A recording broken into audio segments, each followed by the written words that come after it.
Time's up, Admiral. Here it comes.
Howdy, y'all. Welcome back to Anime Odyssey, that special time of the month where we only talk weeb shit, or at least some tangential weeb shit if we get to that tonight. And I am joined by Dermy, Dermy, I realized something. This is the first time in a while where it's actually been weeks since we streamed together. It's been a couple weeks. No. Star Trek, that was the last thing. No, last week, for a brief moment, on my stream, we did it was my talk voice. about... It was just my voice, though. I wasn't okay. Then you're right. It has been a little while since I've seen your beautiful face. I miss you. Why'd you have to put it like that? I was just gonna say, you know what? It's actually nice to be streaming with you, but then you had to make it gay. I was just trying to be nice. When have I not made it gay? I was giving you a chance to grow. I was giving you a chance to grow. It's me. It's you. It's me. Anyway, howdy, y'all. Welcome. We're happy to have you guys here. I hope everybody's doing all right. Dermy, how are you? Well, I know how you are. I'm here. Anyway. I'm not gonna talk too much about it, but I'm going on because I don't like to talk about when shit's dark and like sad and stuff. I don't want to talk about it that much because it brings down the mood. So I'm here. I'm trying to have a good old time. Too bad we're talking about a depressing anime today because this is not a happy anime. It's got a lot of sad shit in it. It's got a lot of dark, sad shit, but it's still really good. And I think it does have like the grit that a lot of Yeah. people like, Yeah. and kind Yeah. of like the hey, you pull yourself up kind of Mhm. a thing. So, But this is a dark anime. I oh yeah, mean, and listen, I have all outside of having to watch something for a review, all I've been watching for months on my own time, anime. I haven't watched anything real except for Project Hail Mary for a review, Star Trek for review. I just finished watching Pacific Rim, which I'd watched a few weeks ago, but I watched again. We're doing for drive-in this weekend. I've been watching just anime, and I'm perfectly happy. I blew through Black Clover again, tore through it, tore through a bunch of things. I went on a kick, and you're probably gonna laugh at me over this one, but I don't care. It's weeb shit. I mean, you're I gonna went. laugh at mine. Oh yeah, I don't. I went on a villainous anime kick. There's not a lot of them, but I went on it because I like the. It started years ago when I did Reincarnated as a Villainous, which is a comedy one with Katarina. Mhm. That one's funny. It's got 2 seasons in a movie. But then I periodically watch them. But then because I was looking, because we're now at the end of the season, spring season, winter season just ended. Spring is now beginning within the next week or so. So the shows have now piled up. I'm gonna have fresh anime starting the end of this week. But I had to fill my time. And when I was on Black Clover, what am I going to do? So I went on this villainous kick. And I had been watching ones that I missed for a couple of seasons. Then I dug into things I maybe missed for years. And I found a couple gems here and there that were really, really good. And I also finished up one, which wasn't a villainous one, but sort of in that realm, how Ray Liotta ended up in the Duke's Mansion, which had only one season a few years ago, which I enjoyed. And I rewatched that. And I thought, is it coming out with another one? No, it's not. But the manhwa was finished. So I spent about one evening reading the remaining chapters of it. Had a glorious time doing that, and I'm just having a ball. And right now, to get me through the next week, earlier this week, I started for I think the 5th or 6th time all the way through. Pick up girls in a dungeon. I mean, that's fair. I'm at the halfway of season 4 right now. Well, the season 6 is coming out later this year, supposedly, either this year or first quarter next year. It's been posted. Season 6 is happening, so it's that time again to do the rewatch of that, and I love it. I love it. It's so good. I mean, what I've been watching right now, I got Tubi because I've had Tubi in the past, but I got a new version of Tubi which is connected. So I've just been on Tubi because the thing about Tubi is it's free old I know. stuff with ads. My mom watches it all the time. Now I don't have to feed her new shows or everything. She just digs around on Tubi for shit. So it takes a load off my mind having to provide her with entertainment. Yeah. But I was watching Jackie Chan Adventures, but on Tubi it's all out of sync. No. And it's so fucking annoying. I was in season 2 How is and that? all of a sudden it happens on some like I'm not as I'm annoyed with it, but it's like it's That's Tubi. terrible. What am I gonna expect? That's Because I'm in wrong. season 2, and the next thing I know, they already are doing the whole like ShadowCon, like the Oni mask, which that's season 4. And I'm like, why is this episode here? What the hell? And it says probably S4O whatever. Yeah, and it's one of those moments where it's like I give up. You give up. You say, fuck it. You but walk away. that there's a trilogy of shows on Tubi that I do like a lot.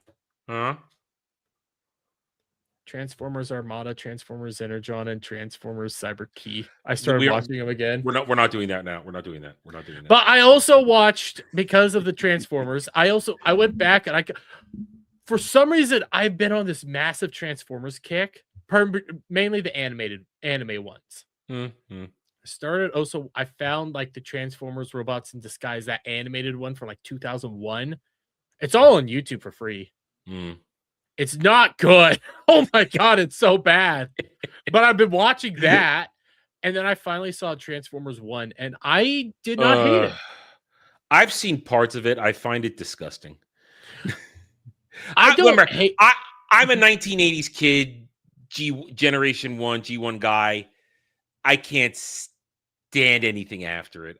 I tolerate Beast Wars, same timeline, but that's fair. I liked it because I like interacting on Cybertron and seeing that little area. And I know they've changed up the lore and everything like that a It's lot. always a I retcon. do. Yeah. I do like it, and I do like the give Orion Pax and Megatron. Maybe don't make him Megatron yet, but give them they had some sort of a connection that I drifted hate away. that. That started with Michael Bayverse, that they were brothers or some shit like that. That's the Bayverse started the whole they did do that shit. Megatron and Optimus have a relationship. I don't like them being brothers. I like them being friends that might have been by each other's side. And I don't like this show, so do not watch it. But the Cybertron animated series that's on Netflix or shit, not a good show in the slightest. That being said, I do like how they handled the previous relationship between Optimus and Megatron. Megatron and the Decepticons were gladiators thrown in a pit for the Quintessons, and Orion was a miner, and they rose up together to fight back, and then shit hit the fan. I like that. I understand that it's an idea, but I just don't like it that they have to have a history with each other. I've never liked that whole thing. But I'm a purist. That's because I'm a purist. I admit that. That's fair. I also think it just makes more sense that they have some sort of a history together. Either they were rivals or something. It works. In the original, it was Megatron just killed Orion. Well, in the original, in the flashback episode, Orion Pax idolizes they weren't called Decepticons yet because they were the Warriors, and they protected Cybertron. And then events happen, and he gets killed, and he gets turned into Optimus by the Alpha Primes. Trion and Primus, and he gets the Matrix. But he always did idolize Megatron as the leader of the Warriors. So that is original lore. And there's a lot of comic lore too that I don't know. So I can't pretend to know all that. I only know what the 1980s cartoon told me. That's all I know. I mean, the 1980s cartoon is still peak. I can't even fight with that. There's some cringe episodes. It's super 80s, but it's still peak. Well, that's because 80s was always also about, we got to teach you a moral lesson of today, guys. It has arguably the greatest movie for Transformers ever. 1986. That is part of your childhood trauma starter kit. Yeah. First half an hour, you're watching. It was all done to sell toys. They killed off Autobots to Decepticons to sell new toys. It was not about killing them off because we want to tell a good story. No, it's because we're going to sell toys. But you're watching them die, and then you Optimus Prime, after having one of the most epic moments ever of riding in and owning every Decepticon in sight, having a knockdown, drag-out fight with the classic line, one shall stand, one shall fall, all kinds of great shit. And then he gets killed because fucking Hot Rod. I don't want to hear, Megatron was going to get the gun anyway. No. Hot Rod killed him. Rod killed him. I am on that. Listen, I like Hot Rod, but I like Hot Rod for one reason and one reason alone. Why? Because they ended up taking him, manipulating him, mixing him with Bumblebee to give me one of my favorites, Hot Shot in Armada. That's the only reason I like him. That's the only reason. They turned him into a head when he get at the end of the G1 stuff, when Optimus was resurrected during the touch plague, which is I love the touch plague stuff. He had to get the Matrix away from Rock. That's where there's the disease. The humans create this disease from this meteorite that basically you touch somebody and they go insane. They turn red, and everybody was getting destroyed by it, and only Skylinks and Galvatron and only a couple of people were the only ones left. And they went and found Optimus just because he had been semi-resurrected by, I think it was Quintessons for something, and they found him flying around, and he was the only one they could go to. So they managed to get the Quintesson. They wrangled a Quintesson to resurrect Optimus and put the spark back in him.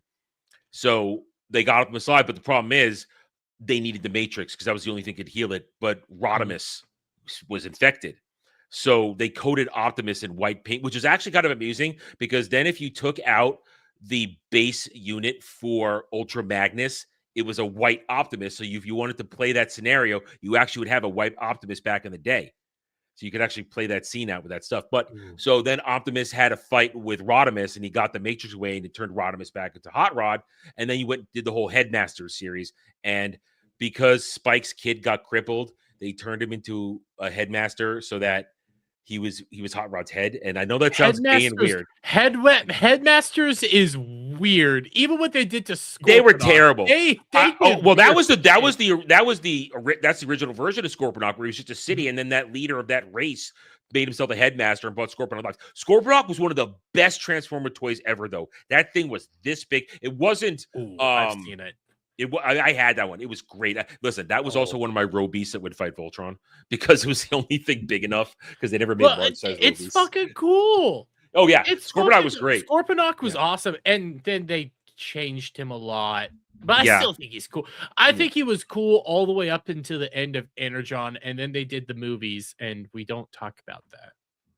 No, they did Scorponok. They did. Original Scorponok was just the city, and then the Scorpion, and then the giant robot, and that was the climactic battle of the Headmaster saga, which then Optimus sacrificed the Matrix to win it all, and then that leads, and then you go into Beast Wars. Then I need to go back. Massive time skip. I've only seen like Beast Wars when I was a little kid. It was like maybe an episode here or there.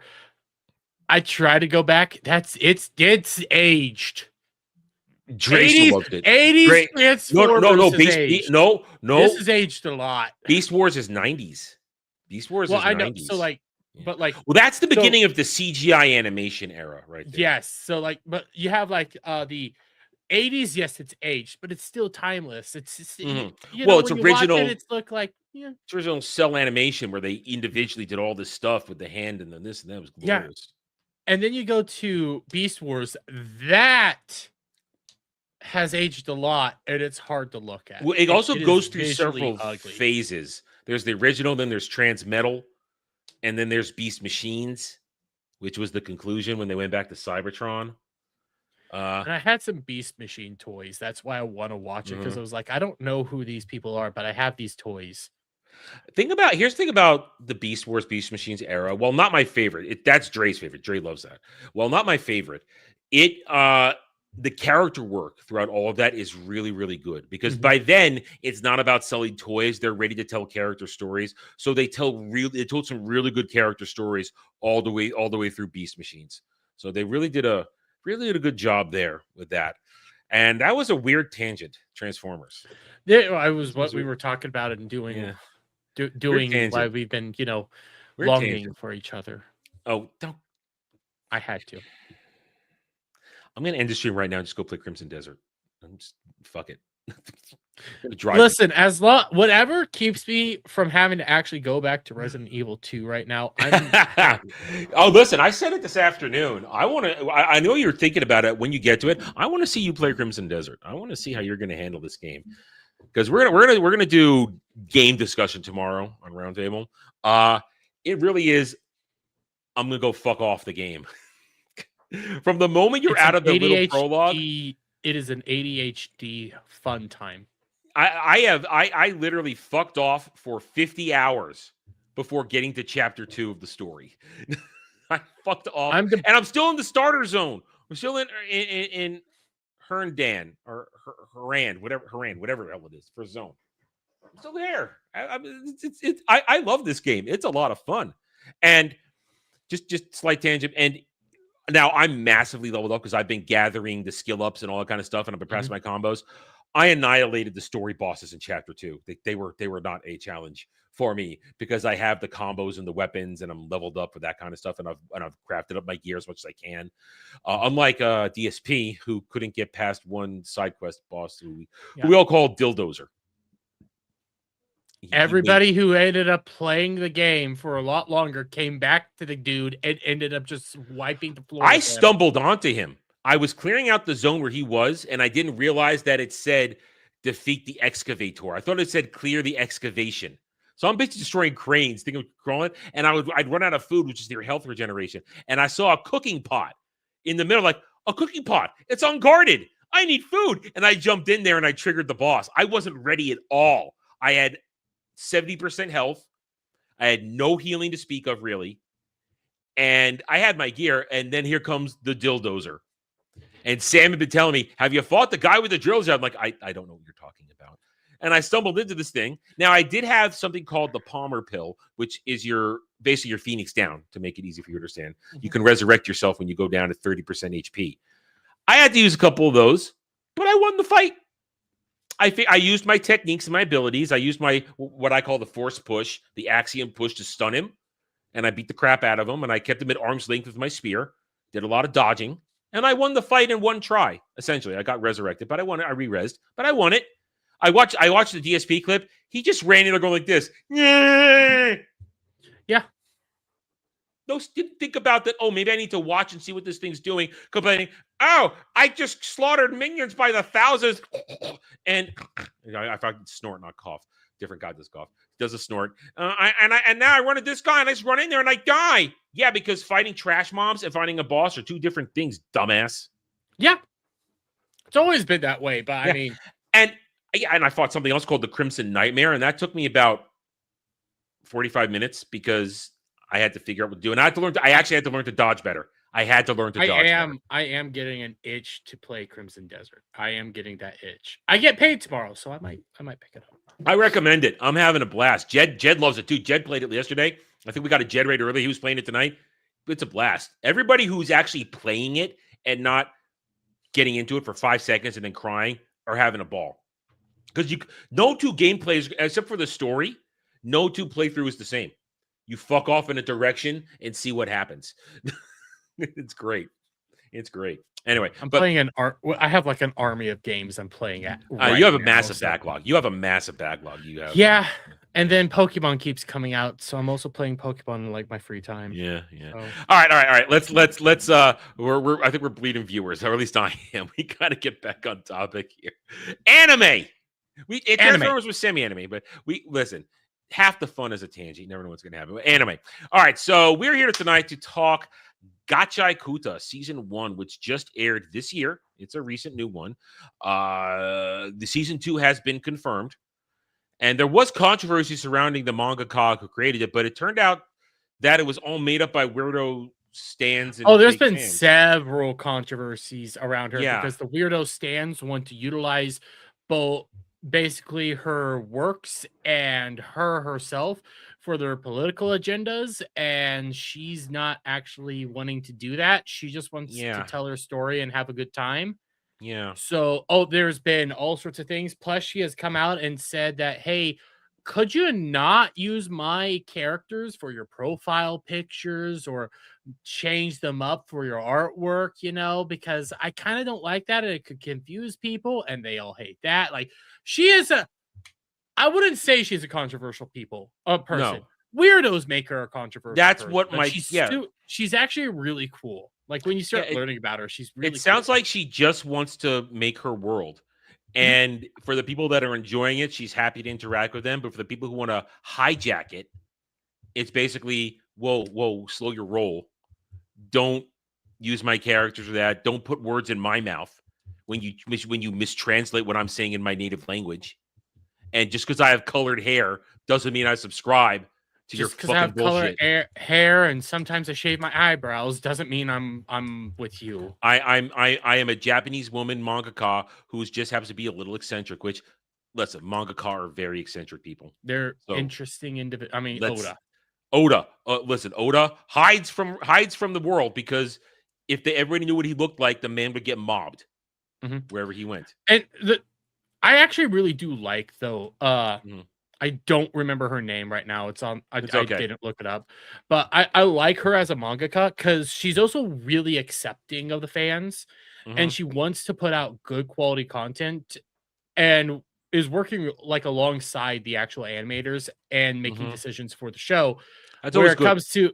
Where it comes even to like the openings, she's picking the artists that are making the openings for the show. So you go to that second opening for the show, and the VTuber who wrote it, they actually met each other. It was fucking awesome.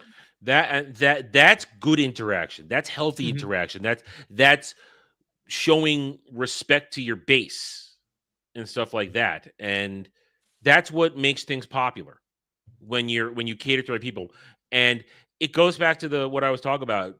Real fans don't need to behave the way the stands do. They don't need to grab something and say, "This is mine. It represents me." Oh, Yamato is a Troon icon. No, she isn't. She's a woman with big titties that just happens to be a tomboy and got mentally abused by her monstrous father, so that she rebelled in a weird way. But she's a woman. There's no dangling participle down there. None at all. There's a lot of insanity there, but yeah. I fucking love Gachi. I call it trash anime because I can't actually say that. Gachiakuta. I cannot. I've said it enough times last day that it stuck for today's stream. I call it trash anime, and I fucking love it so much. When it started, you kept saying, "You gonna watch trash anime? You go watch trash anime?" And I said, "Yes, when the season's done." And then the season ended, and I just burned right through it in a week and enjoyed the hell out of it. I enjoyed the hell out of it. It's an interesting animation style. The art style is very interesting. Good art style. Plus, it's mixing like a bunch of things I should dislike, but I love it. Rap, little exaggeration here and there. A little that kind of underground culture, kind of ghetto-ish a little bit. Little ghetto-ish, hip-hop-ish, which generally I don't like, but it worked. It worked. Oh, I fucking loved it. I loved it so much. And I was very surprised that it managed to keep me interested for the whole season. There was never a down moment. I was never thinking, okay, here's the down episode. Here's the episode where no. There was always something new to learn for the world or a character. Oh, that world is so fucking.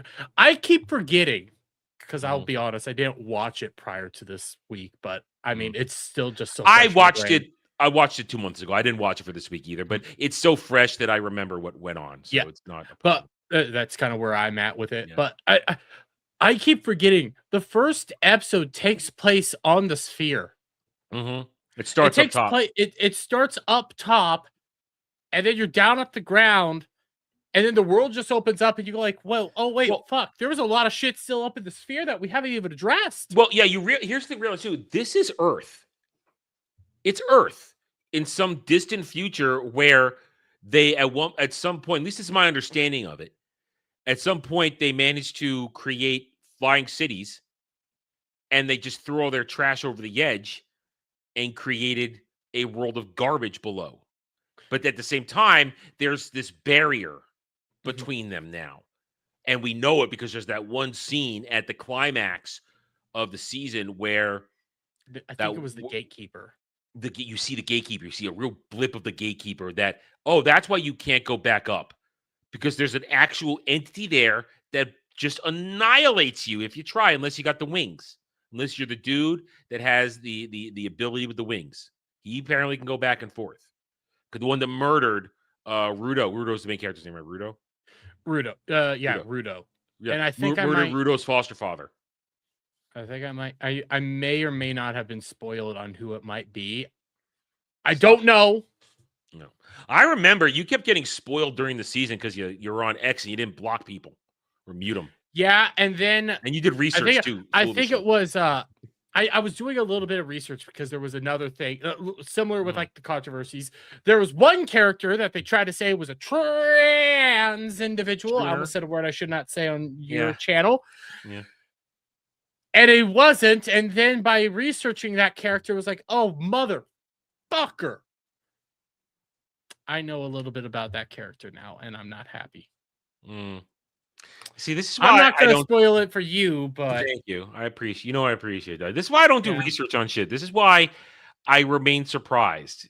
And this is that first anime I'm not doing research in. I refuse. Similar to like Hell's Paradise, which the only reason I even started reading that manga a little bit was because I didn't know I was ever going to get a season 2. But this season, this spring, next season, it's already going on right now. Oh, it started. Okay. Yeah, it's already. It might almost be over. I'm waiting to watch it in dub because I want to. Oh, was it winter? Was it winter? I thought it was Yeah, it spring was coming out. winter. Okay, winter. No, It it was was winter. winter. Okay, it was winter. Okay. But like this is one of those that I don't. I want to read the manga, but at the same time, I just kind of I want to just Me and Demon Slayer. Yeah, I want to say Demon Hunter. I don't know why. Demon Slayer. Yeah, we're at the end. I could very easily just read the little last bit for Infinity Castle, but I won't. No matter how long it takes. little last bit. But I want to. That's because I want to see it animated. Mhm. I've come this far. I want to see animated. Same with things like Doctor Stone. I know Doctor Stone is ended. Where there, it's in the. I want to watch that to the end. My Hero Academia. Literally in a few weeks, they'll finally animate the epilogue, and I can finish it. I've been sitting on that last season for 6 months. I've been sitting on that last season, and I want to finish. Hey, you could watch. You could read Chainsaw Man. No, it's ending, and I don't care. It's ended. It ended. I thought it was almost to end. I thought it was ending. I thought the chapter was yet to come, but it ended. I ended kind of suddenly, from what I understand. Then didn't it? Not happy. And you were reading it, weren't you? It's the best you probably are gonna get. That's a discussion for another time. I mean, just the Gunnar main character did not get a happy ending. It's probably the best ending he was gonna expect. I say this because this is a Chainsaw Man. This is Chainsaw Man. We're never going to go over it. We're never going to. Yeah, we're never going to do it. I don't like the anime. I like. You don't want to go over it ever again. Once it's done, you don't want to go back to it. You don't want to revisit it, do you? Again? Yeah. And I never cared about it. So. I'll just quickly say this: in the manga, which is miles ahead of where the anime is, so I'm not going to spoil it. But they start getting very. Jumping the goddamn shark. People are dying left, right, and center. It's been like this for over a year now. You're literally at the end of days is coming around. And it all basically gets decided that the guy that gives him the chainsaw power, he now eats himself. Time reverts back, goes back in time, and our main character is just a slave for the rest of his life for another devil and the blood devil. So bad guys won? Yeah. I am so glad I smelled something funky about that series when it first appeared. And I said, you know what? Something about this doesn't smell kosher to me. I'm going to stay away from it. Just like the Jujutsu Kaisen. I'm so glad I dipped out on that one. Man. I'll say this. The reason the bad guys won is because the Pochika or whatever its name is, it said you're happiest when you are actually miserable, suffering and miserable. That was when you're at the happiest moment of your life. So I'm going to now revert everything. Just said before you get to have sex with a woman for the very first time in your life and get love with a woman. He never even got his Gunnar reward? Just before that, they take it all away and they revert him back to where he was at the very beginning of the series. You see, this is where I'm saying... they kill him, technically. Gachiakuta doesn't have any of this flavor in there at all. Despite all the misery that is visited upon the characters. And see how I brought it back? Mm-hmm. There's a lot of misery visited upon the characters in Gachiakuta, Rudo, and all of them. They all have some pretty dark backstories for what we know so far. There's still hope in these characters. Mm-hmm. I mean, let's look at the example. When we start to learn about when we're at halfway point, we're going to skip around like we do.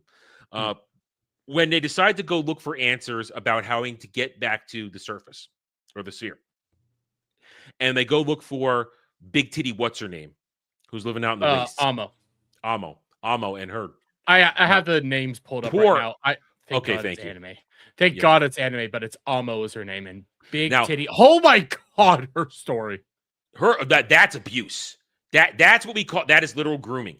She literally got sold into sexual slavery and groomed to not know what love is. that whole story, I'm more shocked that I never They thought did it. they would animate that, or They you showed that usually Freebird hint doing her. about it. They They showed showed it. it. They showed the after effect. They showed it begin, and then they showed her splayed out afterwards, thinking Well, that they that's also what love they is. showed her how her brain computed it. It Yeah, was fucked up.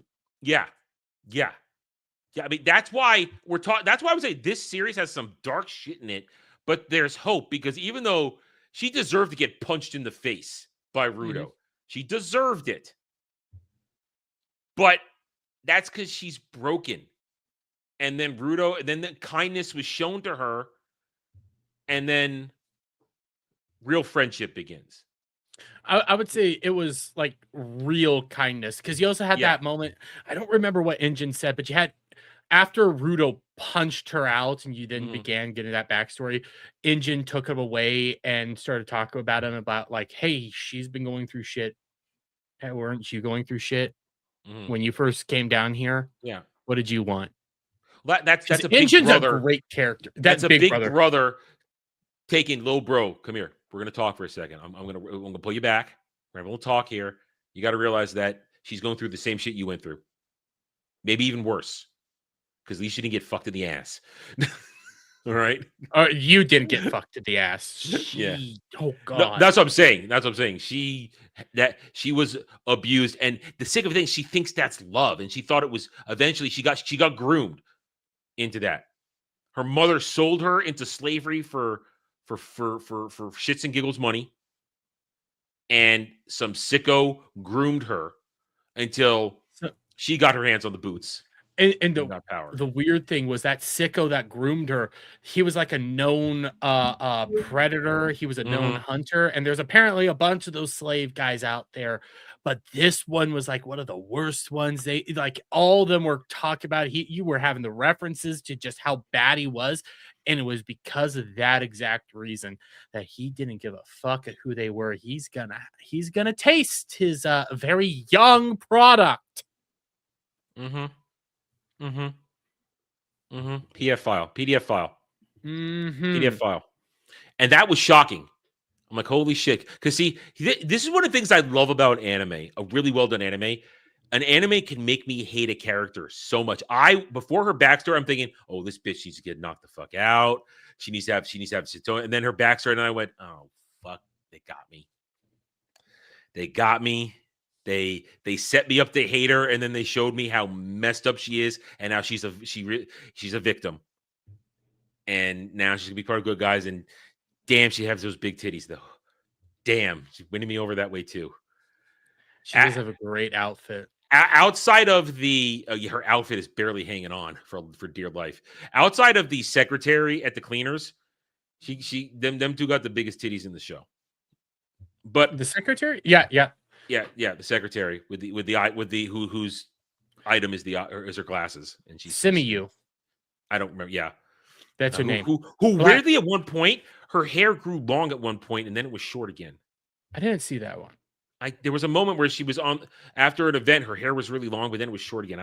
I don't know if that was some sort of mistake or something, and I'm keeping an eye out for that later on. But Hey, point she's is, she's badass black woman too.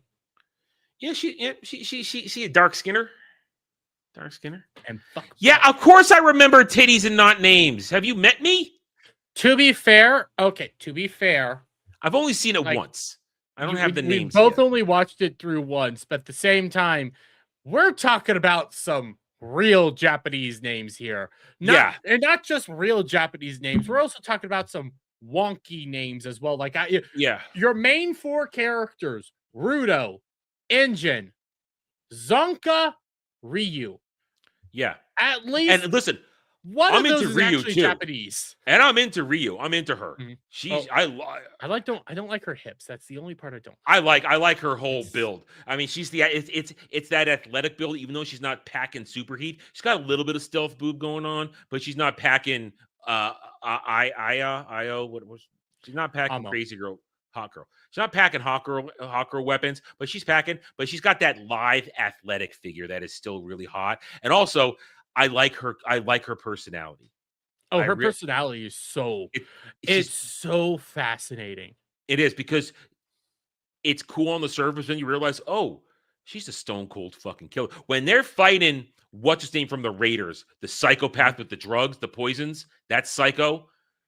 And she says, there's nobody around. And it's like, no, just you and me, honey. We're gonna play. And he goes, and then she pulls out a fucking gun and blasts his ass. I just went, She don't give a fuck. that was My an favorite- incredible turn right there. Then you find out that in reality, she's a murderous, psychotic assassin that lives to just kill people. But she promised Injun to go like, no, I'm not gonna kill anybody. I wanna be told better him I'm for not you. gonna kill you. I'm gonna be better, and I'm gonna promise you I'm gonna be better. I'm gonna break from the training because you saved me. You saved me and got me out of that life, and now I'm a cleaner and I help people. But I carry that gun around with me at all times, and I'll use yeah, it. and we were in a desperate situation here, and that crazy son of a bitch. Guess what? In this world, bullets will stop your ass. And when she shot him, I thought that was freaking awesome. That was great.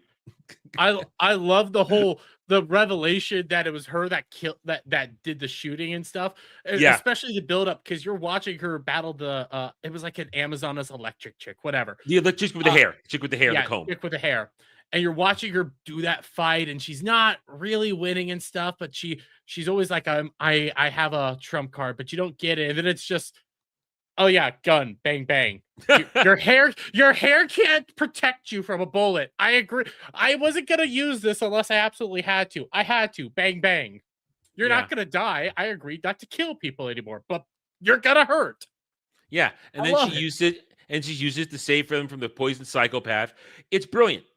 I love it. And now here's the thing that I was disappointed that work hard guy with the staff. What was his name? Zonka. I was really disappointed that he didn't, for lack of a better phrase, surpass his limits and find a way to win that fight. That he lost because he got zonked by the poison and ended up trapped in his own hallucination. I agree, but at the same time, I think I actually view season 1 more as Zonka's story. Parts of it are. I think it's more his story. Like, I think the main two characters really are Rudo and Zonka. And I was viewing it, and I was playing this through my head a couple weeks ago, and I was like, I think it's Zonka's story, because you learn more about him. We get deeper into his backstory, and we realize, yes, he's this amazing fighter and stuff. But when you get his backstory, he's just natural talent. He can't progress any further. Well, and also or he thinks he can't progress any further. Well, it's hard work. It's the old hard work versus genius situation. He got there through he got there through hard work, but he hit a ceiling with his hard work. And then the genius chick came in with the sword and proved, oh, this is what genius looks like. And you can't compete with that with just your hard work where you are now.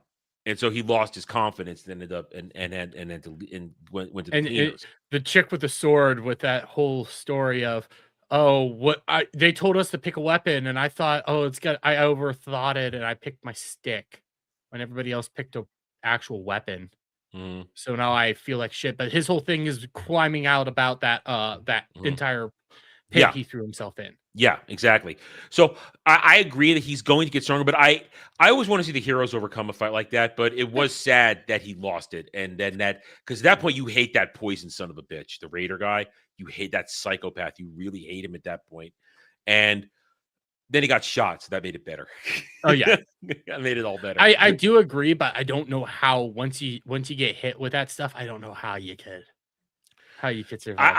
It's anime, so I always think some way, somehow, someone's gonna, once again, for lack of a better term, surpass their limits and find a way. Listen, I'm sorry, I just watched Black Clover. Even though they kept saying in the dub, push past your limits, I go from the sub surpass your limits. I like surpass your limits better. I like that better.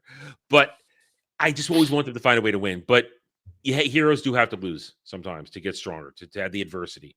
Because like Rudo goes through it all. Because he doesn't even we understand his ability, but I have one complaint about Rudo's ability with the way he can love everything and turn anything into an item.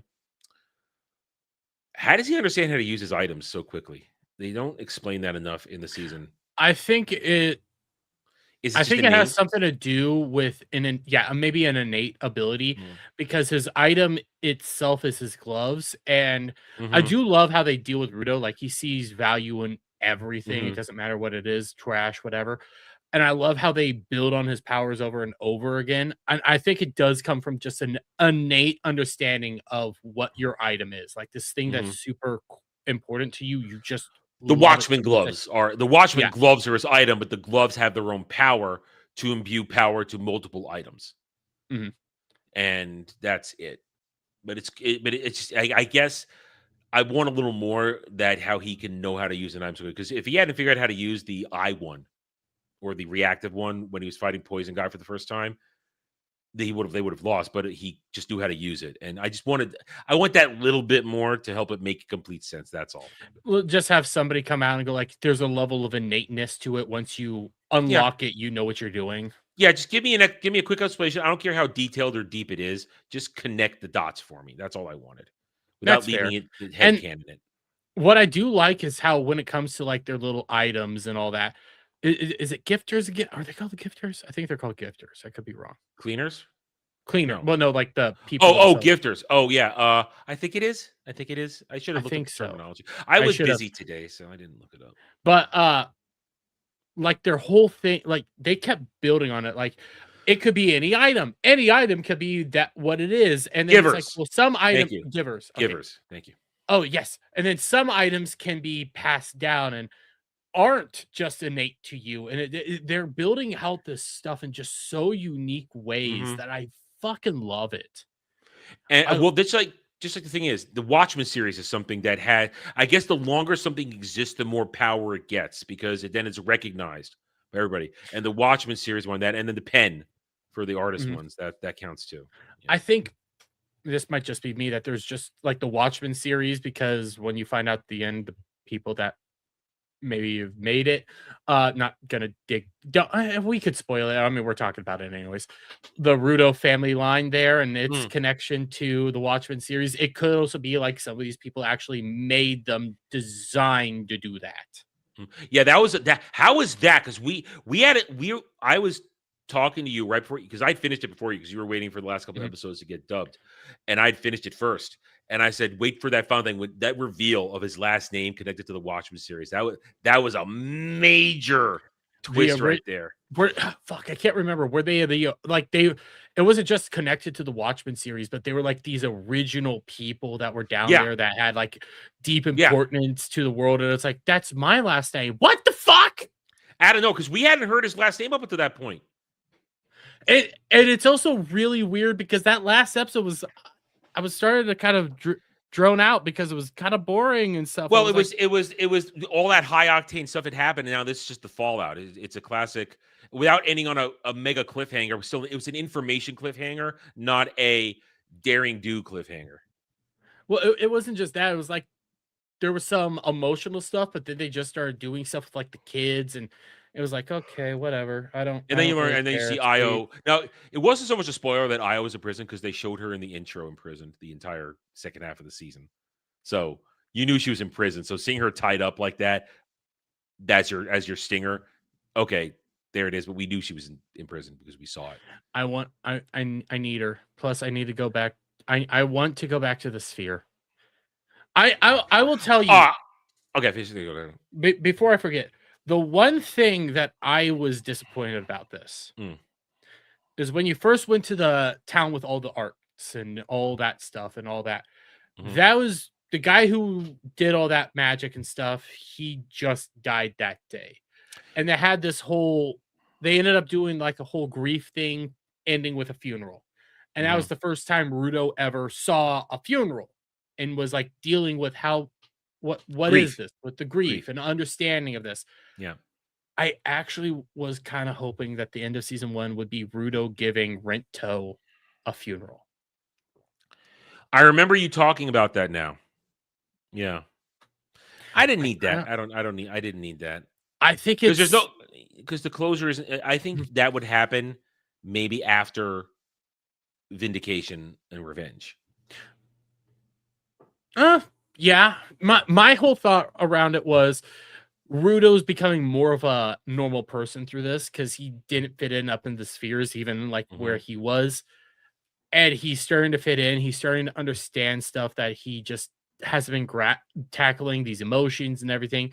And giving like a funeral to somebody he really loved, that could have been a whole thing. And then Mhm. could have built I on see where you're that. coming But from. mhm. What the fuck? Well, and the sphere. Just go back to the beginning of the whole thing. The treatment that he gets from his friend when he gets accused of the crime, Oh, that. that was harsh right out of the gate. Like, whoa, she just turned her back on him. I thought she was his friend and she was in love with I him. thought they loved each other, and it's immediately you're just as bad. And I kind of want revenge.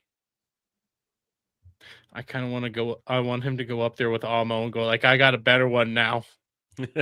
She's crazy, but Sh- she's loyal. She's crazy, but she's loyal to me, and she didn't drop me when I was accused of doing shit I didn't do. I mean, that's the thing too. Whenever somebody runs out with the arc of you get accused of something you didn't do, and the people you think are going to back you don't back you. I mean, it's a reused theme all the time.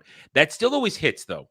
Mhm. With the people you think are going to side and betraying him, like turning her back on him. It's like, dude, it was wrong. And especially how they build on it as time goes on, because like she was like his love. He Mhm. really cared about her.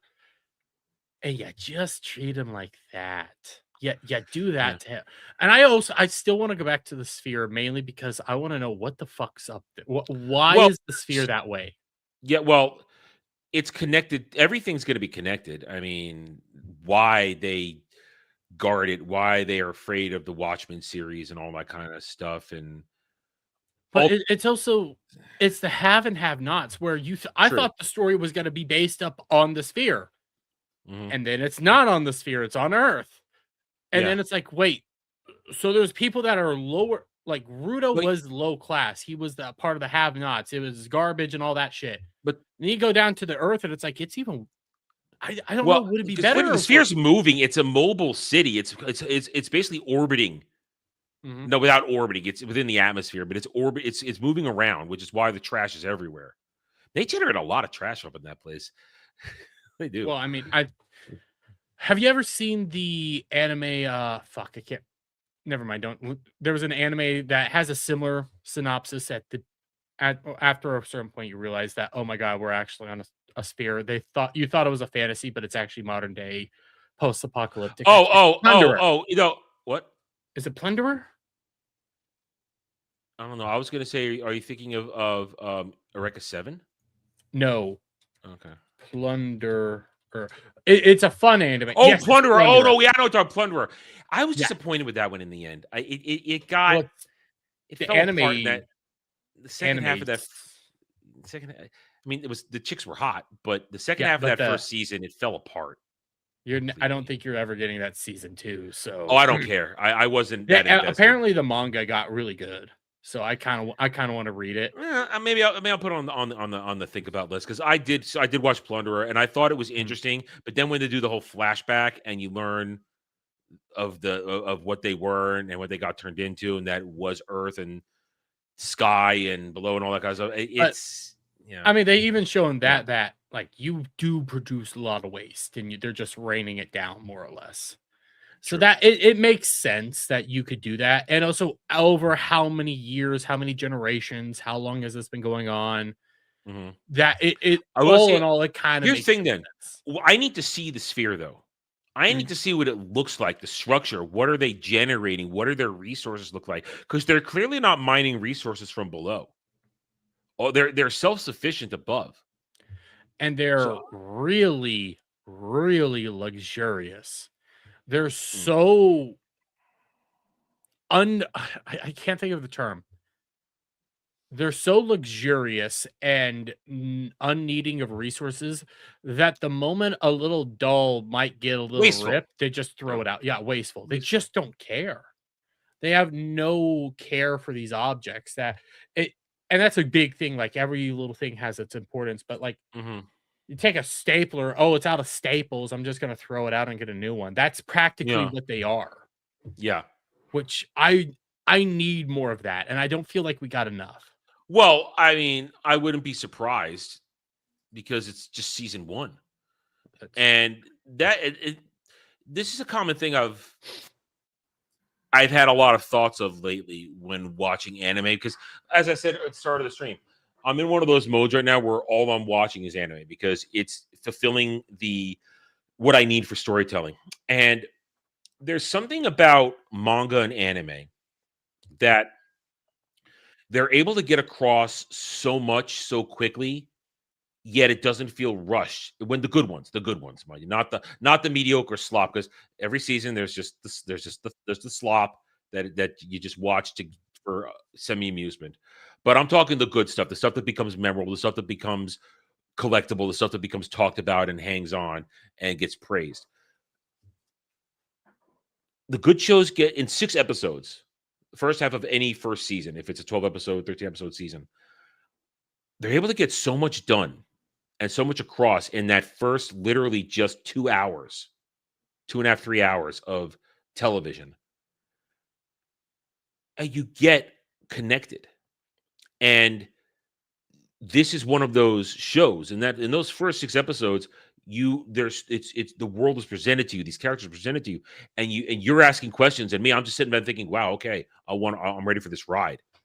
I'm ready to go. And it pulls you in and you care. It does enough work right away.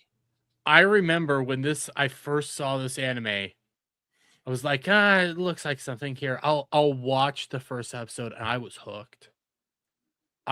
There was something about the story, the setting, and again, it's something I should not like. I'm not a big fan of the underground rap world or any of this ghetto stuff. Me neither. I don't like it at all. And the characters, they're designed uniquely, I think is a good term. Like there's a bunch of interesting looks that they all have, but there was just something here that's like, I can't quit watching. I have to keep going forward. And it just kept opening more and more, giving you more and more interesting characters. I want more. And I'm always fascinated. Okay, what is this giver's power going to be? It's one of those things where once you understand what the superpower of this world is, the givers. Okay, now I want to see what's your power, what's your ability, what are you doing? And we have a big question, and then we have no clue of what it is. The head of the cleaners, the boss of the cleaners. We have no idea. Nobody knows. Nobody knows. He's got that eye that opens up, that tattoo eye that opens and closes back of his head. I have Bundas up right now. He's the cowboy guy with the fake arm with all those fucking abilities. Because he just kept acquiring them and he just growing. kept acquiring a new arm and a new arm and a new arm and a new arm. Fucking cool ass dude who also, when that whole thing with those with the what were they called, the Raiders, when that ended, they even began more shit there where it's like, oh yeah, I'm now in this hierarchy that is just now opening up to you. That was the test. Like the Raiders that we saw with the episode of Poison Guy, they were the newbies. Yes. And then you hear, is it the Hell Guard? Like the Hell Guard, there's a group, brand new group, dressed in red. It's like, who are these? Well, they're the upper class of the ground. They're the enforcers. They're the police. And you're just what the fuck? Yeah. Apparently, the leader of the Hell Guard is who the mangaka. She's like that's her in the story. Apparently, I read that somewhere. It's styled after her. It's styled after her. I mean, when you do see them, Oh, every mangaka puts themselves in their work somewhere. They do. They somehow do always, but and they don't. What I do like about that, because they never, very rarely do they make themselves the main character. At least they just make themselves a fun character. So they write themselves in, but they have fun with it. But I also love like Delmon.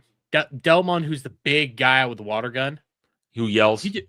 Who yells a lot, but you don't really get his story that much until you get a little bit later on. You get a little bit, and then I think it's the last episode or second last episode. You go like, "Yeah, I was actually a gardener. I tried my hardest to grow these flowers for my wife, and then she died." Yeah, and it's like, what? There's a whole story there.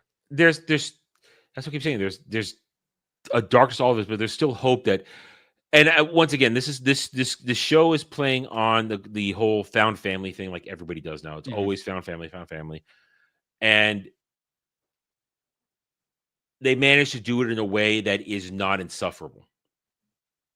It's done in a way that, okay, I'm still amused. I'm not turned off, because found family gets boring real fast these days, especially when they start talking about it. But the way they did it in this one, it works because the relationships become clear. The hierarchies become clear. The reasonings, these things work because people have their reasons, and the reasons are shown to us. And we understand it. We know what they are, and there's still questions. And that's, even though we always want things answered quickly, you have to create the trail. I don't know if I want my answers for this personally. I don't know if I want everything quickly and to, like, I'm really fighting the urge to go get a manga. I kind of just want to sit back and let it play out. You see, it's easy for me. I'm at that mode where I'm just if I know there's more seasons coming, I don't care. I flip the switch, turn it off, move on to something else. That's what I do. I'm fine with it. I can wait. I'm very good. I'm just so happy with what we've gotten so far, and I want more. I'm ready for more. And I want the slow. This is one of those shows, and this is what a show like this gets high marks for me, when the action sequences are so choreographed and outstanding deal. The battles are fantastic. It's so well choreographed. They don't it's no reusing, it's no cutting away, it's no stills. It's boom. It's Fate Stay Night level of choreography. Yeah. It is some of the highest level of choreography I have seen in anime to date. Every fight is just beautiful to watch. Every movement, every action. I get so hyped every single time. And it's not just because, oh, I'm about to see two givers use their powers. Oh, let's go. It's because it's actually, there's hero moments. Yeah. Hero moments. Hero moments matter. They matter. There's the whole when he has the more defensive based attack. Like he's actually, like, that's a fun fight to watch. Or fun way to think about that fight. You don't even get the fight, but it's fascinating. It's amusing when Ichin comes across the guy who needs it to attack. And it's like, no, I'm not going to fight you. Yeah. Nope. That's a funny interaction. Out of everybody, I want to see Engine fight, because I think we've only seen him fight like once or twice. I want to see him, like, we've seen him fight Trash Beast, but mostly. I want to see him, like, go all out. Yeah. But what it is right now, it's like, hey, talk to me. I need you to fight me. No, just talk to me. I love it. Every character is also just so fucking unique. Yes. Different. They all have just this characterization of it. When they're first introduced, you know that this is that kind of person. You know who they are and how they line up and what they're going to do. Which caricature you're getting, which stereotype you're getting, who they're going to be, and what they're going to reference. I mean, when Ryu shows up in Rudo's room half naked, I'm thinking, oh, hello there. You've come to visit. Have you come to educate me? I'm here for it. I would like a good teaching. Thank you very much. Yes. I'd like a lesson or two or three, please. But the whole thing, it's a well-constructed world. And it does what a good first season does. It tells you just enough so you can understand what the rules are, but at the very end of it, more pieces get dropped on you. And now it's like, oh shit, okay. I have more questions. This world is getting bigger, but I'm okay with it. I don't feel swamped. And then you get revelations that just get you ready for the next time we go around. You know what? I agree with that, because just for an example, I know I talked a little bit about it, but like Chainsaw Man, I loved the manga. I loved it when it was good. You did. I preferred that over the anime. I thought it was a well-crafted world. It kept developing, but then it got to this point where it jumped that shark, and there was so much happening all at once. It became harder and harder to track what the fuck was going on in the story, to the point that now we're where we're at, and it's like, then what the fuck? Why did we do this all? Why all I've been there. This? I've been there. It's like where you lost sight of what we were doing. Attack on Titan. Mhm. That is the biggest example, famous example. I mean, Chainsaw Man's had a lot of traction in the last few months, but Attack on Titan is the poster child of you losing sight of where you were going originally for the sake of we don't even know what the fuck. For the sake of like you bring up Attack on Titan, you're right, it is the better one. It's for the sake of subversion. That was that. Attack on Titan was for the sake of subversion. I can agree with that. Told you the entire time it was rise up. Your destiny is not set in stone to the point that no, your destiny set in stone. Suck it up and take it. Yeah, that's an excellent way to put it. Yeah. But Trash Anime, watch. Gachiakuta, yes, I recommend it. I'm looking forward to season 2. It doesn't have an exact release date, but it is in production. It could be later this year. It could be first quarter next year. But both intros, I suggest people watch both intros. I like the second one better with that VTuber you like. The second one is better. Mori Calliope. The second intro is objectively better than the first one. I listened to the first one's like actual full-length song. It's a weird song, but I still like it. Here's the test of a good opener. And whenever I go to collect an opener for myself, if I like it, I get the full version. I don't get the TV version. Full versions tell you whether or not it is an all-timer. And if you like, if a full version kind of falls apart on you, then it's not an all-timer. If it gets weird on you, the first one won't be an all-timer. The second one though was so good. I still listen to it. It was good. From what I heard for the TV version, I liked it. I enjoyed it more, definitely. So Gachiakuta, I recommend it. Dermy very recommends it. Of course, if you are reading the manga, we hope you're enjoying it. We hope that it's still fulfilling.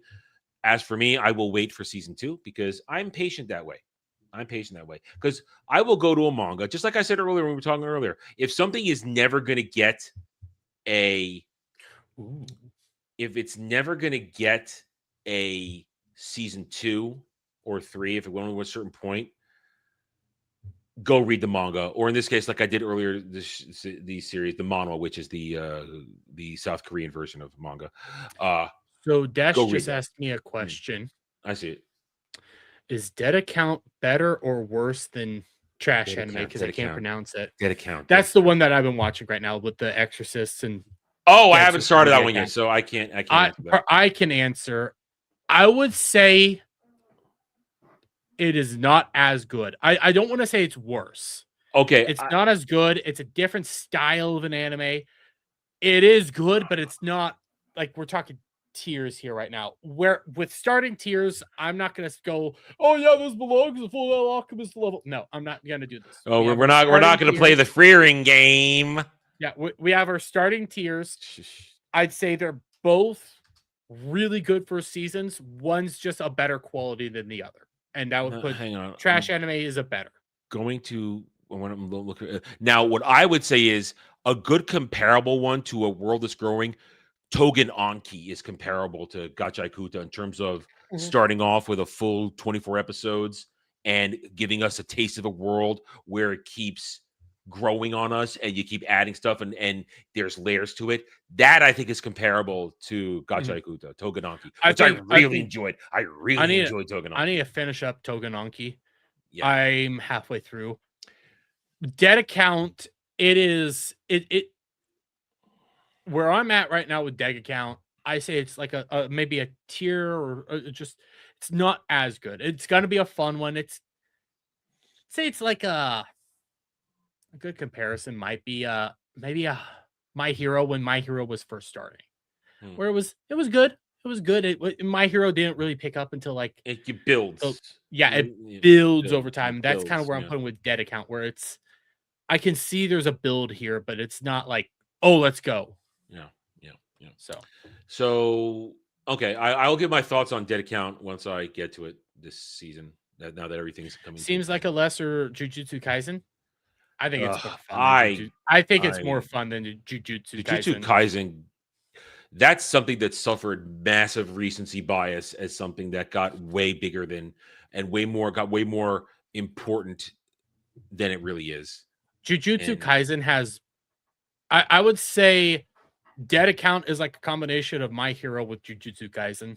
Like just some of the overall styles, but it's more of a shonen. Like you have fun with it. I saw a meme yesterday, I think it was, when I was just not doing anything yesterday, of talking about how this era of all these manga or in series are ending, and it had all of these ones we've talked about today up there. That Demon Slayer ended, and Dr. Stone has ended, Jujutsu Kaisen ended, Chainsaw Man has ended, and other things are ending, and that this particular era is done. Well, okay. I would say we were at an end of an era when My Hero technically ended. That was on I'm the gonna list say too. that That was on the I list would too. say that was the moment when an era ended. We are beginning a newer era right now with a bunch of other animes and mangas going Mhm. on. I've fallen out of it, but I was liking the story. There was a manga called News Exorcist, which I hope gets Mhm. an anime eventually, because that's another one of those like very big worlds Mhm. that starts small and gradually becomes bigger and bigger. And main reason I fell out of it was big words. I got confused, had to move on. Eh. But I would also love to see it actually animated, because it's one Mhm. of those. Then to this notion that Dr. Stone ended, the end of an era. The creator of Dr. Stone is also working on another project called The Martial King, which The Martial Oh, King, moving on to something new. That's good. Always. fucking fantastic. Again, I'm behind by a couple chapters. It's a slower one. It comes out maybe once a month or something like that. But that's also another big, vibrant world, unique style again, different little thing. So we are getting new stuff Mhm. because Oh, there's always new stuff. Light novels and manga are always something new. That's why, to me, anime manga remains the last bastion of creativity and entertainment, because there's always new stuff coming. It just but always something to look we forward to. also have we haven't had a anime for a while that was I'm gonna use these as the examples right Mhm. here. We haven't had a return to like a One Piece, a Naruto, or There's a never going to be Bleach. something like that Mm. again. Nothing that grand scale. Oda's the last one standing. That I mean, Kubo Sensei may start Bleach Hell Arc soon, but Mhm. because I think he's waiting for the animated Thousand Year Blood War to finally end, because that's the definitive version. Even though some usually say the manga is definitive over the anime, no, Bleach Thousand Year Blood War anime version is definitive, because Kubo got to put in the stuff he didn't get to put in the manga because they Mhm. rushed him to finish it. So that will be the definitive version. I think he's waiting for that to continue Bleach, but Bleach is truly hardcore shonen. It's not. Well, I mean, I don't just mean like hardcore shonen. I mean yeah. like look at how much you have to watch, Hmm. interact with, Hmm. read, whatever you want to say. Look at that level. And I agree, we're never going back there, because even though Yeah. that is fun, don't get me wrong, that amount of content, that is People fun don't want it anymore. until you They until you get a Naruto. and that's to get endless filler. And here's the thing though. People want, and I think the customer, the consumer, the fan, we want to see the stories ending in sight. Mhm.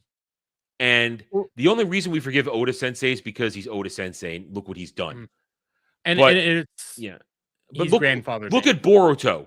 Boruto's a fucking disaster on wheels, flaming hot wheels. I don't care what any defenders say. Boruto is that made Naruto even worse. If it was possible, And and I can't ever watch Naruto again. I can't ever watch it again.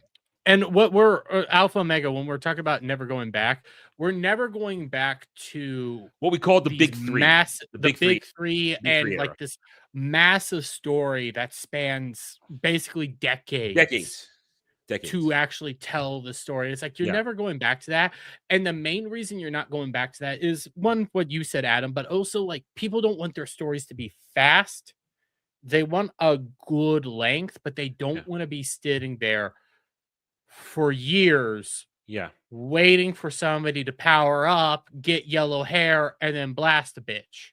yeah. I know that's a And joke, but but true. even One Piece does this. Well, Everybody and kind of of does this, and course, it gets annoying.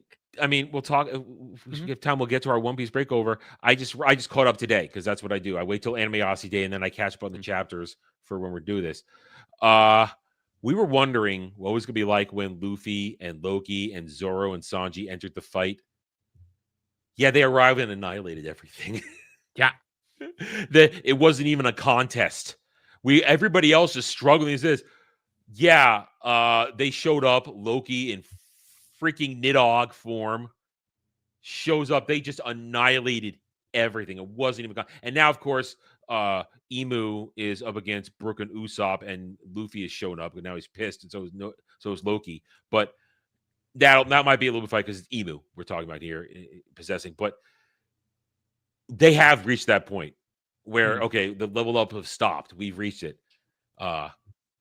Dawning Thor punch just annihilated that guy. Gum Dawn, big Dawn Thor. Here we go. This is and Luffy's getting stronger. He's getting more control over Gear 5 every time. And he's lasting we longer. Also have it looks like we might get our first super serious Luffy fight since getting Gear 5. Since Kaido. Since Kaido, because once he unlocked Gear 5, it's been kind of goofy, kind of fun, which I don't have a. He didn't take the elders seriously at Egghead. He didn't take them seriously. And that's probably because of like his Gear 5th, but now he's up against he said and this is his first. He literally just said, I'm pissed. It's like, Loki, get out of the way. I'm pissed now. And it's his first time doing that while being Gear 5th. Like, we have not seen serious Luffy Gear 5th. Last time we talked about this, I theorized that there has to be another side to Gear 5 or something beyond Gear 5 that makes it a serious version, not cartoony version. And I think we have yet to see that. I think there's a lot of theories that are working out that because a little bit of One Piece, we could do One Piece right now. Actually, we'll do it. But we just started it. We might as well go to it. Because Nidhogg is supposed to actually be the War God fruit, and as they started developing the lore, that's the War God of dragon fruit now.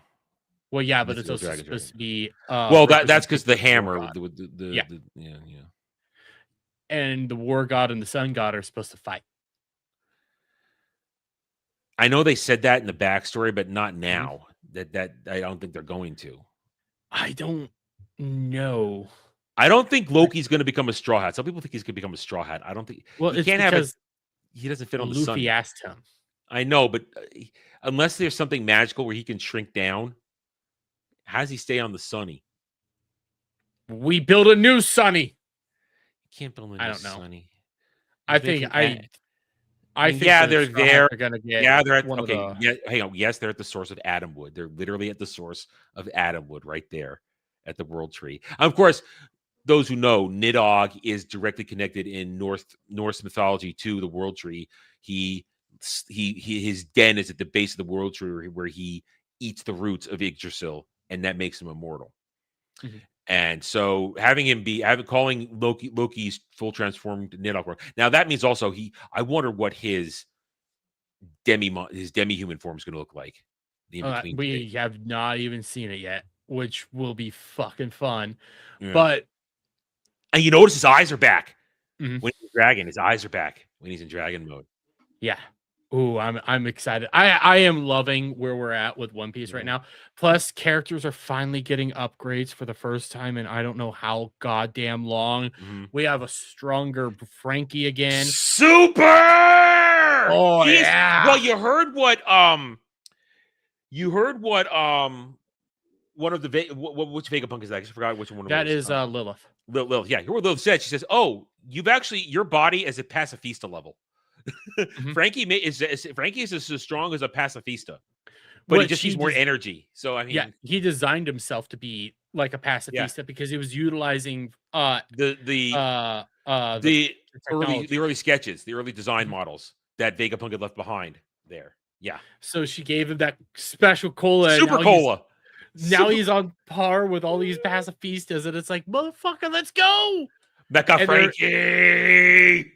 There is still the theory that Usopp might get the hammer, Yorman, whatever it is. Ragnar? No, it's Ragnar. The squirrel already belongs to Loki. I know that's what it's supposed to be, but there's still theories that he's gonna get it No, because Usopp needs his 5-ton hammer, 500-ton, however heavy hammer. Usopp, Oda's got to come up with something really good to give Usopp a power up at this point, because Usopp, he's even Nami insane. Nami using Zeus can pull out some crazy shit when she needs to with time, and also Nami's smart, so she can think her way through a fight. Usopp has lagged behind everybody. Even Chopper went to big size and one shot at one of the giant possessed giants. And people are wondering if there's something to that. They are wondering like what the fuck's going on there because he one shot at them. Like, is there something to his fruit that we don't know about? Like, what's happening there? But we like Brook. He needs an upgrade. Everybody needs an upgrade right now. Yeah. And so far, we only have. I heard somebody say recently during the whole OPLA bullshit that if Robin had hockey, she'd be unbeatable. She would. Mainly because she had a armament hockey. Yeah. To be fair, she would be unbeatable because she could grab anybody and just beat them. She that would be her. So it would be good for her to get that armament hockey, because this was a discussion that was going on when she was going up against Summers. Yeah. And the thorn through. Yeah. Because she couldn't touch the kids at all because she'll just be in pain forever. But if she had armament hockey, it wouldn't bother her. So it actually would work with her. But she doesn't really need an upgrade right now because she ended up getting that Demonia Fleur. Yeah. I mean, Robin can power herself pretty well if paired in the right fight. I mean, also pairings matter in combat. Sometimes you just have a bad matchup. Not everybody could be Zoro and Luffy and just power their way through everything. Zoro, Luffy, Sanji. Sanji somehow cuts somebody apart. We're utilizing his feet. Well, he builds up the heat in his feet. You know that. Oh, he does the Jambe. Hey, Jed! Hi, Jed. We're talking weebs. He's just here to be nice. He doesn't care about anime. He's here to be nice. Or manga. He doesn't care about good stories. He just wants Project Hail Mary. Okay. All right. It's okay. We're his background while he's playing Crimson Desert. I forgive him. Okay, that's fair. I forgive him. That is fair. That's. I might see Project Hail Mary this weekend. You should go see it. I mean, you should see it. It's a good movie. I mean, I gave it an objective 8 out of 10. But we also have Mario next weekend, so it's like, do I go see it now? I don't care. I said this afternoon with the reel of Star Fox, I literally have no emotional connection to this movie whatsoever. I am not the audience for it. It's got so much Mario lore that I have never taken part in that it just goes right past me, and I feel no tinglies for it at all. I kind of want to watch it. Just it looks fun, but it's gonna make 1.5. Yeah, it's gonna make 1.5. But back to One Piece. Okay. How have you? What are your thoughts right now on the current story of One Piece? I'm fine. I'm happy. I didn't think that the Elbaf fights are going to be peak. I didn't think so. I mean, we don't know what's going to happen with Emu possessing this girl that Brook knows. I think I theorized it might be his daughter, but they're still dancing around it. We don't know the connection. He said something about. I think they said it. Did they say it? Yeah, that she's actually the daughter to like a former king that Brook served. Something like that. Princess. It was going quickly there, and it would make sense if she's old, because if you've been given the power of Emu, you're immortal. So that would explain that. But there's a chance that this fight could get serious now, because one thing I noticed when I was going over the chapters today, they rolled out look, we got the map. The maps have been rolled out where everybody is. That's a sign that you're in an epic battle mode whenever you see the map where everybody's locations are. But as I said, when we're flying through it too, when the monster trio and Loki showed up, they just annihilate everything. And it was cool to have Dory and Brogy ace themselves to break out of it. I did appreciate that they were able to overcome the possession on their own. I liked that. I really liked that, because like, oh, this is good. This is good. Well, that's also because Dory and Brogy are fucking badass. Yeah. But if Luffy's going to be serious, and we're with essentially an avatar of Emu right now, this could become a really nasty fight this month Mhm. through April. The April chapters, which will encompass this fight most likely, could be pretty nasty. But I didn't think it was going to be super epic just because these are the low end of the Holy Knights. This ain't Shanks' dad or anything. The real one, or Shanks' brother. This isn't the serious shit. These are the low end ones. All we know for sure is more than likely Summers is gonna die. Hmm. They're gonna beat Summers because he's already fucked everything up. Oh yeah. Hey, listen, Luffy broke his face. That punch with that panel of that was glorious. That was glorious. We are They seeing cut one dude's head off. They're gonna put it in a box. Yeah. What did the box? Sorry, I had to. Anyways, but that like we're at this point where the weird thing about where we are is just how we're kind of like flying through everything. Like everything's just getting beat. Mm-hmm. But Emu's there. That's one of our big bats. Emu's there. And here's the thing. The bosses of the best underlings are not around. That's how I knew this wasn't going to be an epic, let's just say, end of Dressrosa or something like that, because there are no mini bosses here. We have an avatar of a boss, but there are no mini bosses, no captains, no admirals, no high-ranking members of other pirate crews that are antagonistic. Nothing.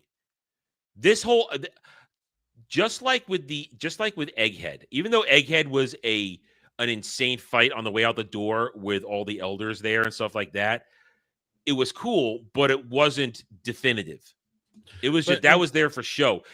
Egghead and Elbaf, in my opinion, combined together, have been all about the backstories. It has been. God Valley, the world, Valley. We just did God. Elbaf was here for God Valley and Loki. And you're not wrong, because it was just an argument to do it, because again, Elbaf wasn't planned to be done until like Egghead. That's when he said that he had to do it. But you go back to Egghead, like the real reason Egghead exists isn't just to like help build out the backstory and the lore and things like that. It's also supposed to be the comparison to Sabaody. You have a very similar situation going on, similar antagonists. So it's supposed to be that mirroring of, even though they technically lost here at Egghead, they still won. They won because they survived. Yes. And the legend of the Lost Straw Hats grows. And Luffy faced his first test as Emperor and survived. Yeah. So they did. So it's like a loss, but a win all at the same time. Now with Elbaf, though, it's one of these moments where I don't know what the fuck's supposed to happen. And God Valley was supposed to happen. That is what was supposed to happen. We got the truth. And now battle lines are being destroyed because there's not many islands between here and Laftel at this point. Mm-hmm. But there's so much more still going on. There's so much more yet to do. Well, so I'm sitting here thinking, what's happening? Here's the thing. Now, we didn't get a chance to talk about this, but there was the story last month where Oda revealed he dropped the ending to the bottom of the sea. He wrote it down on something, dropped there. I think that's both Oda having a little fun and also Oda saying, don't worry if I die, the ending's out there. Don't worry. Don't worry, my people know where it is. Now, all those dumb motherfuckers trying to go get it, fuck all of you. Fuck all of you trying to do that shit. I hate all of you. You're all a bunch of fake fucking weebs. But with... Fuck off, Chad. Shut up. Shut up. We haven't complained about that yet. We haven't gotten there yet. Damn ginger. Just play your Crimson Desert. I want to play Crimson Desert right now. Soulless bastard. See, made me lose my train of thought. Okay. No, Oda knows where he's going. If he said he wrote down the ending, Oda knows exactly where he's going at this point. What I think is going to happen now, this is the first time I'm saying this because it just popped in my head during this conversation. I think once we get to Laftel, I don't think that's the end. I don't either. I think the end is Mary Joie. I think that's the end. Oh, the war on Mary Joie. I think there's a lot that needs to happen with Mary Joie. There's still the pirate war that we need to do. There's a lot that's going to be going down. There needs to be a unifying of of components, and then there needs to be pirates versus Mary Joie. There needs to be a unifying event, and it's not going to happen till Laughtel when we learn the truth of what the One Piece is, and the truth of the Void Century. Yeah, the truth of the Void Century. But to note, we still need fuck, it just had his name. Why did I blank on it? Shanks. We still need Shanks' story. We still need full story. And we still need to know what the hell is Blackbeard doing. Yeah. We don't have Blackbeard's actual. We have the beginning of Blackbeard's story, courtesy of God Valley. Yeah, and the truth of that truth of who Rox was, dad. That the Davy family, and that was first introduced in God Valley. You not only do you have it's another bloodline, and is the will of D, the will of Davy, which transcends the bloodline. And then we also have what the hell? What is Nika? What is Nika? What is Nika? Who is Joy Boy? Is Nika Joy Boy? Was Joy Boy the second incarnation of Nika, and is Luki the third incarnation of Nika? Because go all the way back, because now people who are getting it, they're running around throwing up I saw a meme today of Skypiea, them doing the Nika dance around the fire. The first time it was ever done. We didn't know it was important until we had. I always knew God Valley was important. Not God Valley, Skypiea. Derby, haven't I always said Skypiea was important? Yes. I've always said that. I've always said, as long as arduous as it is, it's important. I defend Skypiea now. As much as I don't like Skypiea, I tell people you have to actually watch it now. Yeah. So you know what that is? That's One Piece. The One Piece will answer these questions when they get there. Roger knew what it was. Roger had all the answers, and he took it to his grave. And that's the whole thing. Roger did this on purpose because he knew challenging the world to find the truth would put the world in the position it needed to free itself from whatever Emu is doing. Because Emu is scared. He does not like One Piece. He does not like Nika. When he said that the dragon fruit was here all along, he was upset and a little scared.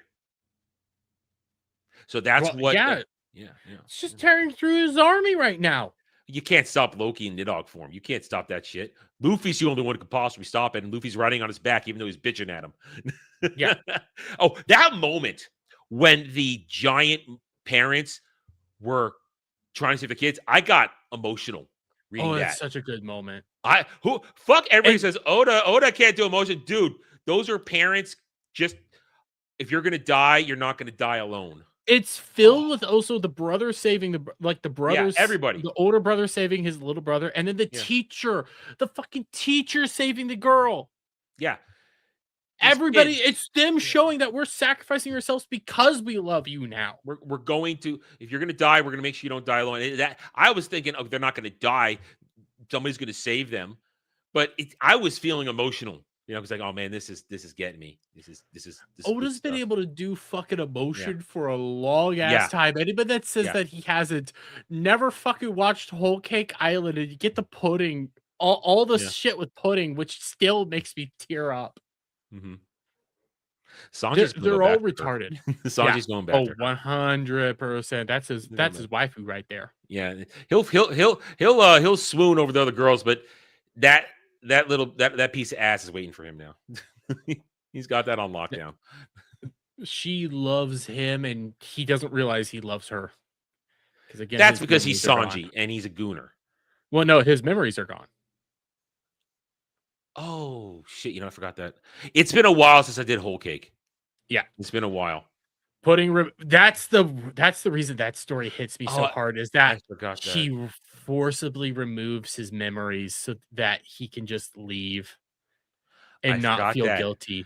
Whole Cake's one of those ones I haven't redone. I've redone everything else. I haven't redone Whole Cake because I remember when here's the thing. I only read Whole Cake. I didn't watch Whole Cake, and Whole Cake took some time for me to get in, but once I finally got in, I was like, Motherfucker, this is so goddamn good. Well, it's Sanji's story, is what it is. Mhm. And of course, there's some really nasty fucking fights in that one. You also But have what's his name? God damn it, well, here's the eldest son. Donut Boy. Yeah, Donut Boy. That's the best I could do. Oh, Yeah. fantastic goddamn character. Oh, but here's the thing. That was a period of time of where I was just reading the manga. I wasn't watching the anime. So Mhm. I read through it only once. And then what happened was then Wano happened. And Wano kind of wiped my memory of everything Whole Cake. I'll be honest. Wano kind of I have to go back and check things what happened on Whole with the Hello? way Oda laid that whole thing out. I remember it perfect fine. I have problems remembering parts of Whole Cake because I just breezed through Whole Cake. But Wano literally consumed me for years. Wano consumed everybody for years. It was a story that just would not end, for lack of a better term. It You was roboted good. out.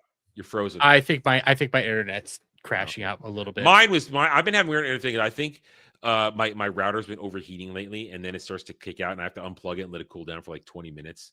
Let me try turning on my Omen because it got hot here today. It's like 90 some degrees. Oh, it was 80 here today. It was nice though.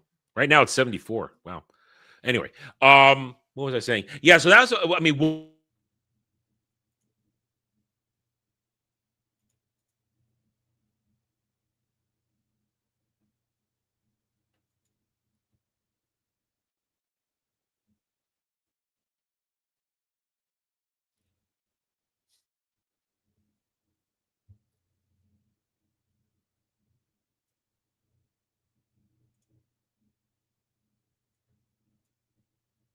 Wait,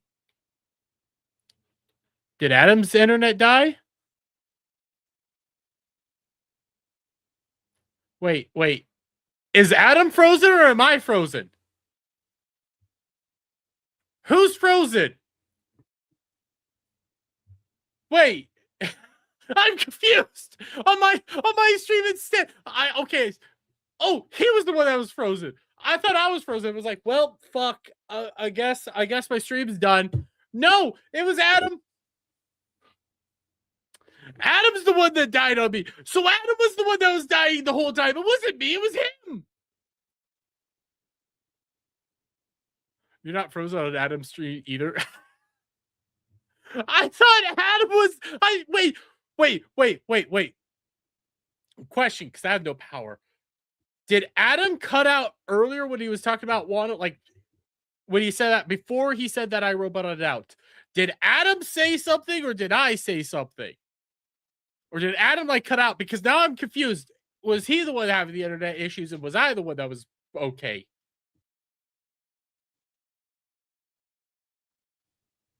I need to know, Dash. I need to know.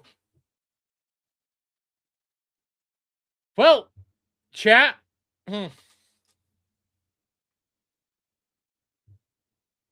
Adam cut out for a couple moments. Okay. So it was Adam that was having the issues. It wasn't me. Okay. So chat. Well, we got a little bit of a problem here. Dermy is takeover. I am now the host of Adam's channel. And I have no real powers. So I'm going to DM Adam real quick. And just say, what do you want me to do? Because I don't have the power to end the stream. Which, that might be something that Adam and I need to work through. We might need to afford somebody being able to help out. So, are you dead? That's what I DM'd him. Now, I would actually... Holy shit! Jeremy Nami cosplay torture. Well, here's the thing, chat. Just dawned on me. Now, you can't hear this. I think... No.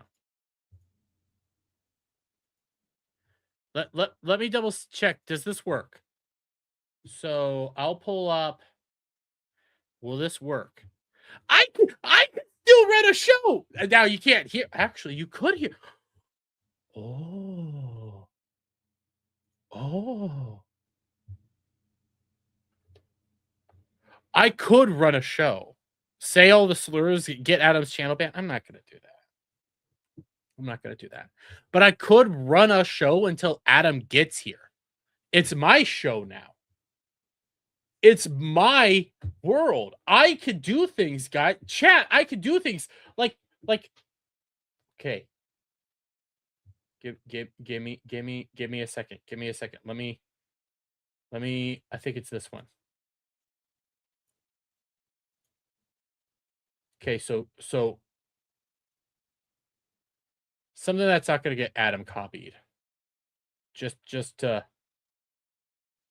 you guys should be able to hear what I'm about, anything that I do now. Like in the background. You guys should hear it.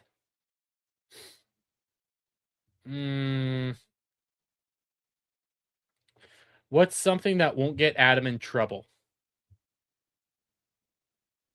Here, let's use this as an example. We're doing this as a test, chat. We're doing this as a test. Okay, so then I go. So let me remember which one I need to do.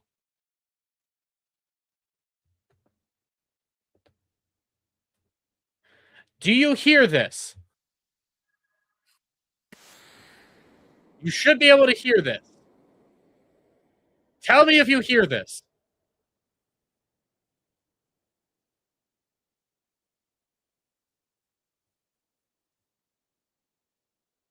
Theoretically, you could hear all of this right now. So is that true or not? Nobody's chatting, so I don't know. I don't know. I have no powers. Can't hear it. Dash, I feel like you're lying to me.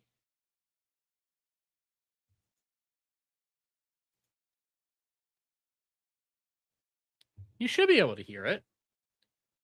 Stream Elgato virtual. Let me double check. Let me. Okay. Adam's here. I'm here. Okay. Yeah, okay. right as I was talking about it, my router overheated and killed itself because you were the one that had the problems. It was me. It was me. It wasn't you. Yeah, my router was literally burning to the touch. It was overheated. So I think we're gonna have to end the stream because I might go away again any second now. So it's probably a smart idea. I was managing to find a way to. I was hoping you were still there. Yeah, so we're gonna wrap it up. Okay, let's wrap it up because Adam's his house is about to burn down. The house is not gonna burn down, but I gotta figure out this keeps happening at least once a week where the router. I need a new router. Well, I could go to Cox and give me a free one. I could be complaining that the router's down. I might actually do that. Maybe I might be. It's what I get it from Cox. I don't. Yeah, might as well because it's probably just. How old is it? I've had this one for at least 2 years, I think, because they replaced it a couple of years ago when I was having. Remember that period of time where I couldn't stream games? Yeah, they came in, put a new one in. They gave me a new one. Also, it's from Cox. Like the providers, their routers are always shit. So yeah, but it generally works. But I'll bring it in and say that it's been overheating lately. And I think that's what happens. It overheats and it just starts shutting itself down to protect itself or something. That's my only solution.